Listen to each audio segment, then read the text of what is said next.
Good morning student, आप लोगों का सक्सेस स्टडी पॉइंट में स्वागत है। देखिए, यहाँ क्वेश्चन दिए हुए हैं। 10 नंबर क्वेश्चन है। ये एनसीईआरटी का सॉल्यूशन हो रहा है इस चैनल पे। ये त्रिकोणमिति का सॉल्यूशन है 8.1 का।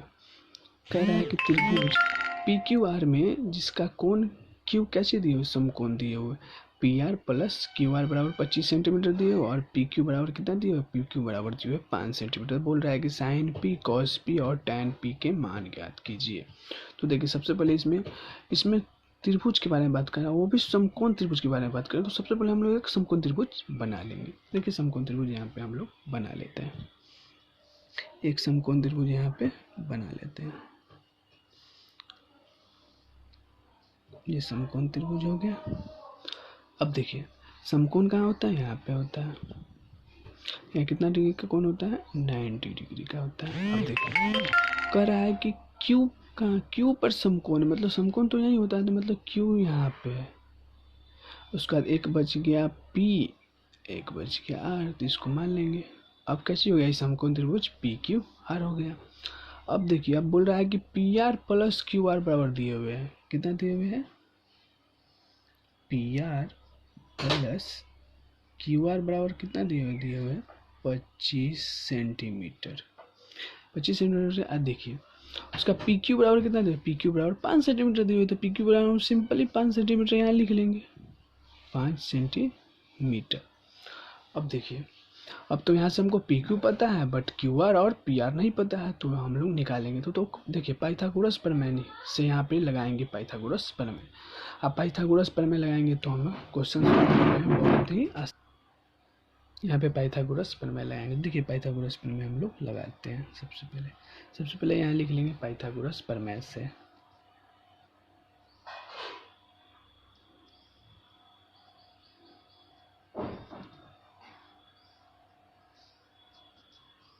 पाइथागोरस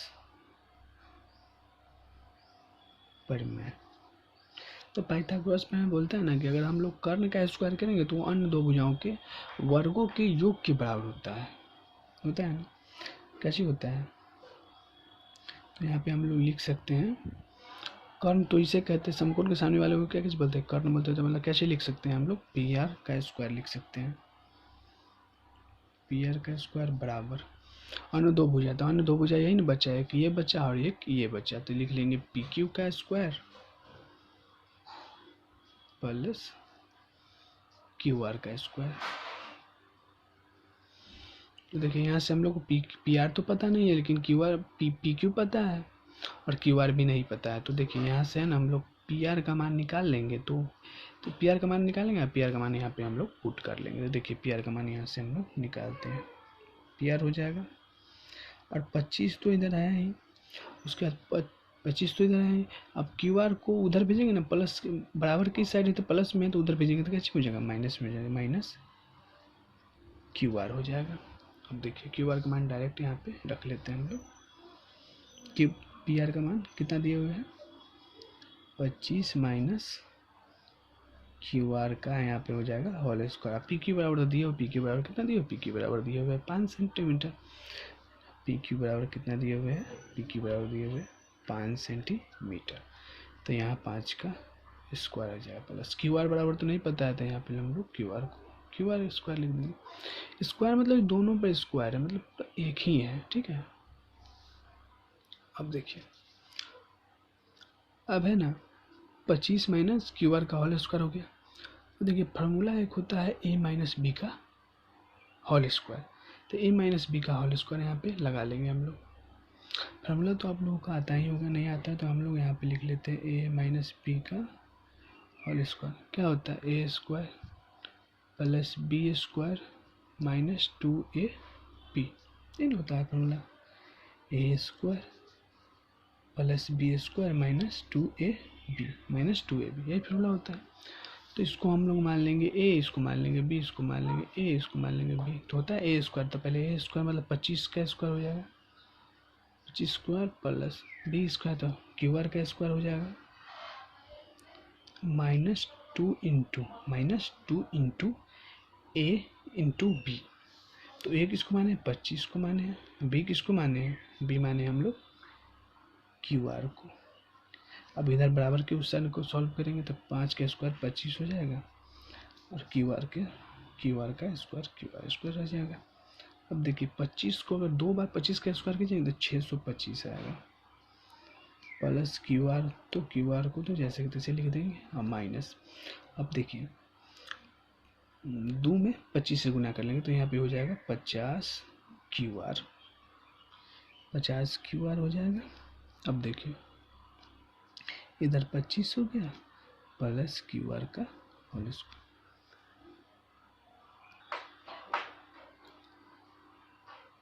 अब देखिए यहाँ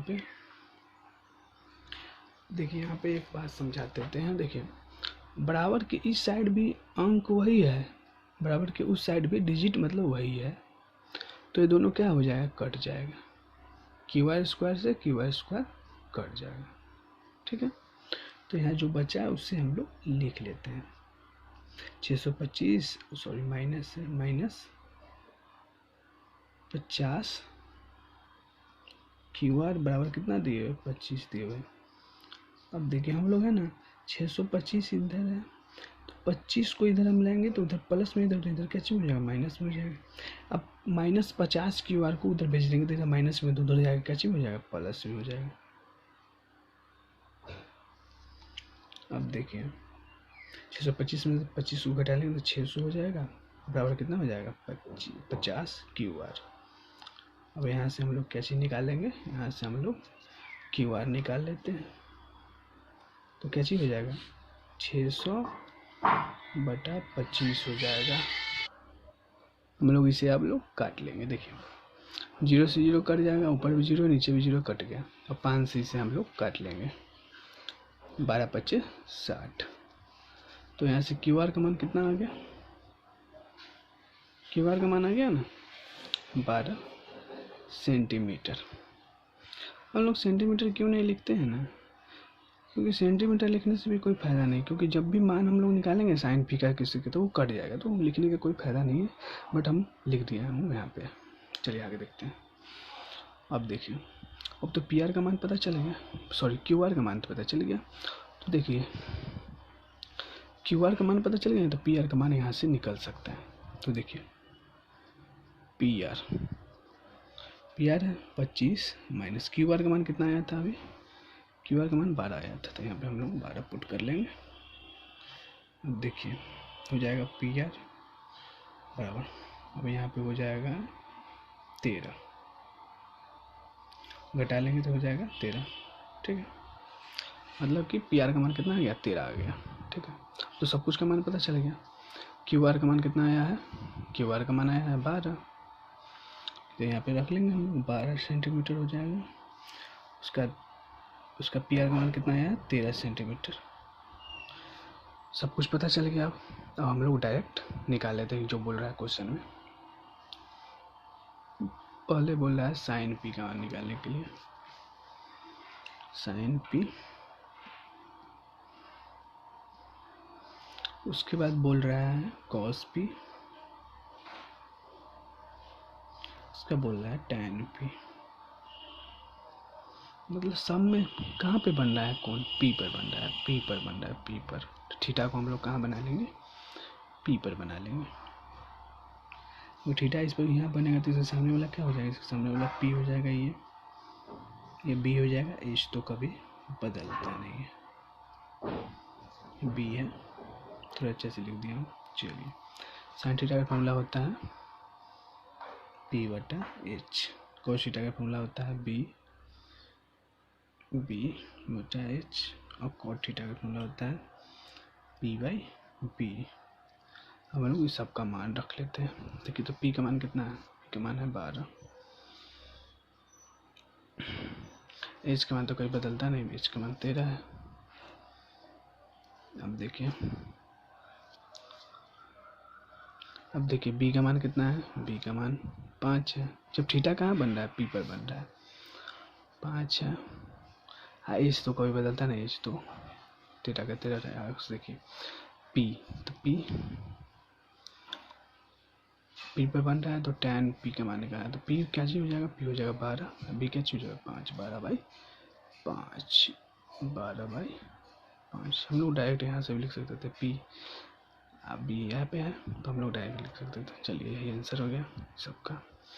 अगले क्वेश्चन की ओर बढ़ते हैं। देखिए 11 नंबर क्वेश्चन है, बोला है बताइए कि निम्नलिखित कथन सत्य है या असत्य, कारण सहित अपने उत्तर की पुष्टि कीजिए। मतलब कारण ही बताना है कि यह सत्य है या असत्य। जैसे देखिए पहला क्वेश्चन बोला है tan a का मान सदैव 1 से कम होता है। ऐसा थोड़ी है, tan का मान 1 से बड़ा भी हो सकता है, 1 के बराबर भी हो सकता है। तो ये क्या हो जाएगा, ये असत्य हो जाएगा। आप क्वेश्चन बनाए होंगे तो उसमें देखिए tan का मान 1 से कभी बड़ा आया होगा, 1 से कभी छोटा आया होगा। ऐसा थोड़ी है कि 1 से छोटा होगा, तो ये गलत है। ऐसे भी हम पार्ट 1 में इसको अच्छे से समझाए हुए हैं कि कौन क्या है, किसका मान बड़ा होता है, सब समझाए पार्ट 1 में। अब देखिए दूसरा, तो यहाँ में ज़्यादा समझाने की कोई ज़रूरत नहीं है, वहाँ हम लोग समझाए हुए। आप लोग पार्ट 1 देखिएगा तो आप लोगों को पूरा समझ में आ जाएगा। अब देखिए बोल रहा है कौन ए के किसी मान के लिए सेक ए इतना होगा। देखिए कितना दिए हुए, 12/5। कितना मान, किसका मान दिया, सेक ए का। तो देखिए सेक थीटा का फॉर्मूला क्या होता है ना h/b। तो देखिए h सबसे बड़ा होता है, h सबसे बड़ा होता है तो मतलब कि h तो बड़ा है, b क्या है, छोटा है। तो मतलब ये कथन क्या है, सत्य है। देखिए h बड़ा होता है, सबसे बड़ा h होता है। 3 होता है ना, एक होता है लंब, एक होता है आधार, एक होता है कर्ण। तो कर्ण सबसे बड़ा होता है। तो यहाँ तो नियम का पालन कर रहा है कि कर्ण सबसे बड़ा है, इसलिए क्या हो जाएगा, ये सत्य हो जाएगा। ये क्या हो जाएगा, सत्य हो जाएगा, सत्य। चलिए आगे बढ़ते हैं। बोल रहा है कि कौन ए सॉरी बोल रहा है साइन कॉस ए कौन ए के कोसेंट के लिए प्रयुक्त संक्षिप्त रूप है। तो ये तो संक्षिप्त रूप नहीं है, ये कैसे हो जाएगा, असत्य हो जाएगा, असत्य हो जाएगा। पार्ट 1 में हम पूरा लिखवाए होंगे कि कॉस ए का संक्षिप्त रूप क्या होता है। पार्ट 1 में आप लोग पार्ट 1 देख सकते हैं, यहाँ में उतना समझाने की कोई जरूरत नहीं है, यहाँ डायरेक्ट असत्य हो जाएगा। अब देखिए बोला है कॉट ए और कॉट और ए का गुणनफल होता है। यहाँ तो ये निकलेगा ही नहीं, क्योंकि देखिए यहाँ दिए हुए कॉट ए, जब भी होगा ना तो ये जब तक यहाँ पे कौन नहीं ना देगा तो हमें पता ही नहीं चले, भुजा निकलेगा नहीं तो गुणनफल कैसे हो सकता है। तो ये क्या हो जाएगा, ये असत्य हो जाएगा। अब देखिए पांचवा नंबर बोला है किसी भी कोण थीटा के लिए सेक इतना बोल रहा है। तो देखिए साइन थीटा और कितना दिए हुए हैं, 4/3 दिए हुए हैं। देखिए अब देखिए साइन थीटा और क्या होता है, p/h होता है ना। तो यहाँ देखिए h सबसे छोटा दे दिया है, h सबसे छोटा दे दिया, तो मतलब कि इस नियम तो पालन नहीं कर रहा है, क्योंकि h सबसे बड़ा होता है, h सबसे बड़ा होता है। उसका p या b में हम लोग निश्चित नहीं कर सकते कौन बड़ा है, लेकिन h सबसे बड़ा होता है, इसलिए ये नियम का पालन नहीं कर रहा है, इसलिए ये असत्य हो जाएगा। क्या हो जाएगा, असत्य हो जाएगा। ये 6 नंबर क्वेश्चन छूट गया था, तो इसी में हम लोग बना लेते हैं। बोला यदि एंगल ए और एंगल बी न्यून कोण हो। देखिए न्यून कोण किसे कहते हैं ना, जिस मतलब जो 0 डिग्री से लेकर 90 डिग्री से छोटा हो, 0 से लेकर 90 डिग्री से छोटा हो, मतलब 90 से छोटा ना, वो कौन कहलाता है, न्यून कोण कहलाता है। मतलब 90 से बड़ा, 90 नहीं होना चाहिए, 90 से छोटा होना चाहिए। और ठीक है, 0 और 90 से कम होना चाहिए। ठीक है, 0 तो होगा ही। अब देखिए यहाँ पे हम लोग एक समकोण त्रिभुज बना लेते हैं। देखिए ये यहाँ तो 90 डिग्री हो जाएगा। ठीक है, अब देखिए त्रिभुज के तीनों कोणों का योग कितना होता है, 180 डिग्री होता है ना। तो 90 तो यहाँ हो गया, तो बचा तो 90 ना। तो यहाँ न्यून कोण बना लेते हैं और यहाँ न्यून कोण बना लेते हैं। मतलब कि यहाँ हम लोग ए ले लेते हैं, यहाँ हम लोग बी ले लेते हैं, इसको हम लोग ले लेते हैं सी।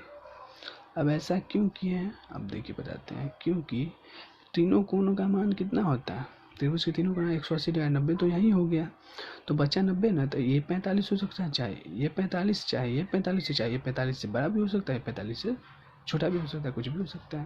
लेकिन न्यून कोण है ये दोनों, क्योंकि 0 और 90 से छोटा होना चाहिए।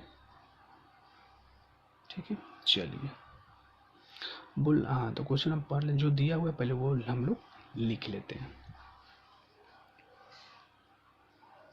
दिया है। दिया हुआ है कि cos A बराबर cos B, ये दिए हुए क्वेश्चन में सीधे ये करना है प्रमाणित। प्रमाणित क्या करना है? प्रमाणित करना है एंगल A बराबर एंगल B। ये क्या चीज़ करना है? ये प्रमाणित करना है। ठीक है, अब देखिए प्रमाणित करते हैं। तो सबसे पहले जो दिया हुआ है ना उसको पहले हम लोग लिख लेते हैं। कितने क्या चीज़ दिए हुए? cos A और cos B दिए हुए। तो यहाँ से हम लोग है ना, सबसे पहले यहाँ से हम लोग cos A और cos B का मान निकालते। तो cos A और cos B का मान निकालते। तो cos A मतलब कि A पर थीटा बनाते, तो इसके सामने वाले को P बोलेंगे, बोलेंगे ना, P इसको बोलेंगे और B इसको बोलेंगे, मतलब AC बाई क्या चीज़ हो जाएगा? AB। AC बाई AB हो जाएगा। समीकरण 1 मान लेंगे इसको। अब देखिए वो cos B निकालेंगे। हमें लग रहा है कि आप लोग ये अच्छे से समझ नहीं पाए। देखिए cos थीटा बराबर होता है ना B बटा H। तो थीटा कहाँ बन रहा है? यहाँ पे बन रहा है। तो इसके सामने वाले को P बोलेंगे, तो P तो हमको लेना ही नहीं है, B लेना है और H लेना। H तो कोई बदलता नहीं है, तो AC बाई AB हो जाएगा। अब cos B निकालेंगे तो थीटा यहाँ बनेगा, इसके सामने P बोलेंगे तो B यही हो जाएगा। कैसे हो जाएगा? CB। H तो कोई बदलता नहीं है, AB। अब देखिए इसको समीकरण 2 मान लेंगे। अब समीकरण 1 एंड 2 से ठीक है, समीकरण 1 और समीकरण 2 को हम लोग बराबर कर लेंगे। देखिए हो जाएगा AC बटा AB, इधर हो जाएगा CB बटा AB।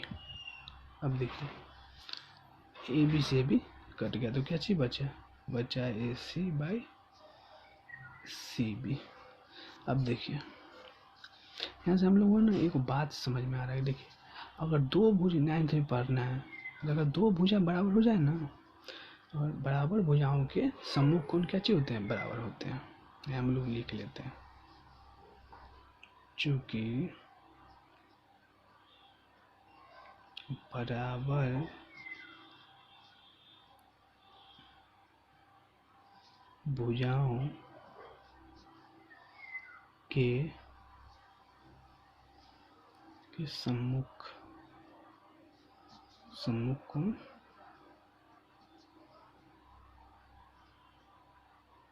बराबर होते हैं।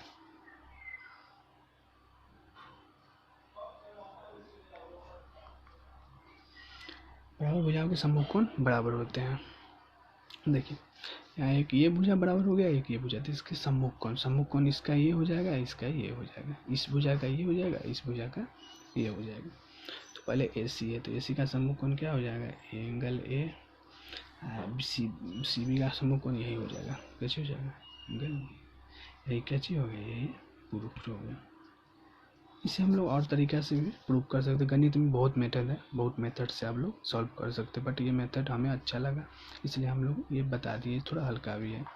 आप लोग 9th में पढ़े होंगे कि बराबर भुजाओं के सम्मुख कोण हमेशा बराबर होते हैं। तो देखिए एक्सरसाइज 8.1 यहाँ पे समाप्त हो गया। कल 8.2 का वीडियो आएगा, कल टुमारो में। चलिए अब आप लोग इस चैनल पर नए हैं तो इस चैनल को सब्सक्राइब कर लीजिए, क्योंकि वीडियो बनाने में थोड़ा बहुत मेहनत लगता है। ठीक है, तो चलिए।